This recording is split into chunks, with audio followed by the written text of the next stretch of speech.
Hi friends, मैं उस Indian contract act के बारे में बता रहा हूँ जिसके बारे में मैंने मेरे पिछले वीडियो में बता दिया था कि मैं इसके बारे में कहूंगा। तो मैं इसको पार्ट 1, पार्ट 2, पार्ट 3 करके करूंगा कि जो इंडियन कॉन्ट्रैक्ट एक्ट के लिए एक पार्ट और Indian sales and goods act के लिए एक पार्ट और इंडियन पार्टनरशिप एक्ट के लिए एक पार्ट करके कहूंगा। तो सबसे पहले मैं इंडियन कॉन्ट्रैक्ट एक्ट के बारे में मैं तुम्हें कह रहा हूँ, इस मेरे वीडियो को पूरे का पूरा देखिए कि आपको समझ आए इंडियन कॉन्ट्रैक्ट एक्ट क्या है, और साथ साथ मेरे इस चैनल को सब्सक्राइब कीजिए और मेरे वीडियो को लाइक कीजिए। तो मैं स्टार्ट करता हूं जो इंडियन कॉन्ट्रैक्ट एक्ट के बारे में। तो इंडियन कॉन्ट्रैक्ट एक्ट की हिस्ट्री देखते हैं तो 1872 में इस एक्ट को बनाया गया और एनैक्ट होता है 25 अप्रैल 1872 को, और स्टार्ट किया गया वो है 8 सितंबर 1872 को। तो इस एक्ट को इंग्लिश कॉमन लॉ के बेस के ऊपर इस एक्ट को बनाया गया है, वो है इंडियन कॉन्ट्रैक्ट एक्ट।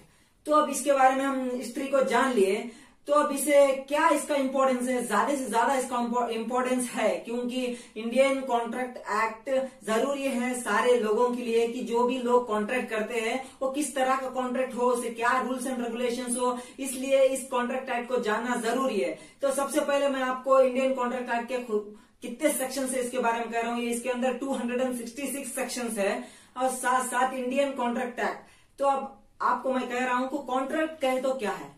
कॉन्ट्रैक्ट कहे तो वो है मेरे dear friends, according to Indian contract act 1872 section 2 subsection H defines जो भी अग्रीमेंट एनफोर्सिबिलिटी बाई लॉ के साथ होगा, जो भी अग्रीमेंट एनफोर्सिबिलिटी बाई लॉ के साथ होगा उसे ही कहा जाता है contract, according to Indian contract act 1872 के हिसाब से।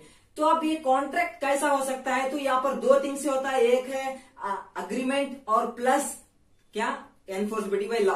तो अब दूसरी बात देखते हैं, तो अग्रीमेंट कैसे होता है, तो अग्रीमेंट होता है ऑफर प्लस एक्सेप्टेंस से होता है।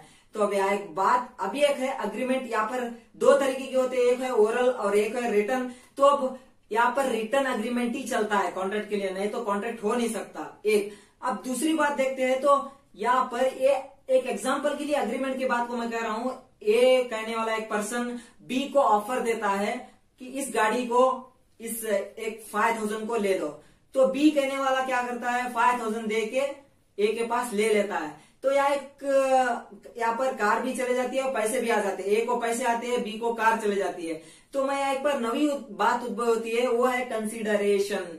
तो कंसीडरेशन क्या है माय डियर फ्रेंड्स, कंसीडरेशन कहा जाता है समथिंग टू रिटर्न। तो ये समथिंग टू रिटर्न कैसा होता है, एक एग्जांपल के लिए मैं जब भी मैं बोल दिया एग्जांपल, उसके बारे में मैं चंद बात कह रहा हूं। जो ए को क्या मिला यहाँ सर, तो पैसा 5000, तो बी को क्या मिला, यहाँ पर कार मिली। तो यहाँ पर एक क्या हो रहा है, ए ने पैसे को पाया तो उसे वहां पर कंसिडरेशन मिला, बी ने कार को पाया, बी से उसे कार से उसे कंसिडरेशन मिला।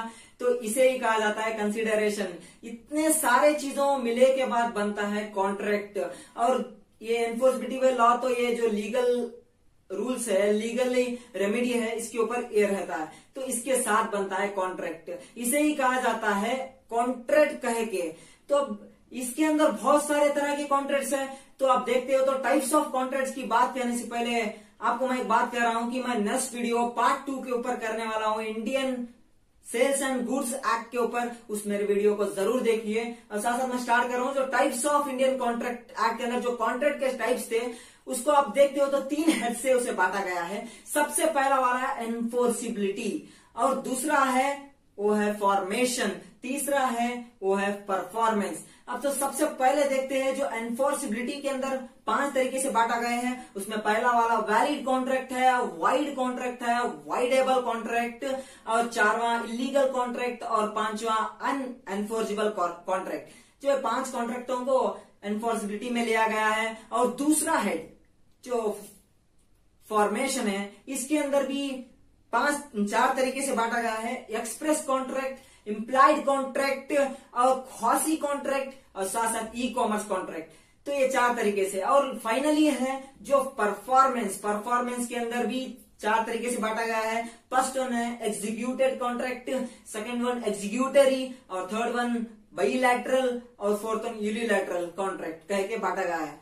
तो ये सारे कॉन्ट्रैक्टों के बारे में भी पूरा इंफॉर्मेशन लेके मैं अभी एक वीडियो में आऊंगा, उस वीडियो को आप जरूर देखिए। साथ साथ मेरे इस इंडियन कॉन्ट्रैक्ट एक्ट के शॉर्ट इंफॉर्मेशन के बारे में रहने वाले इस वीडियो को मैं खत्म कर रहा हूं। मेरे वीडियो को लाइक कीजिए और मेरे चैनल को सब्सक्राइब कीजिए और ज्यादा से ज्यादा मेरे वीडियो को शेयर कीजिए। Thank you.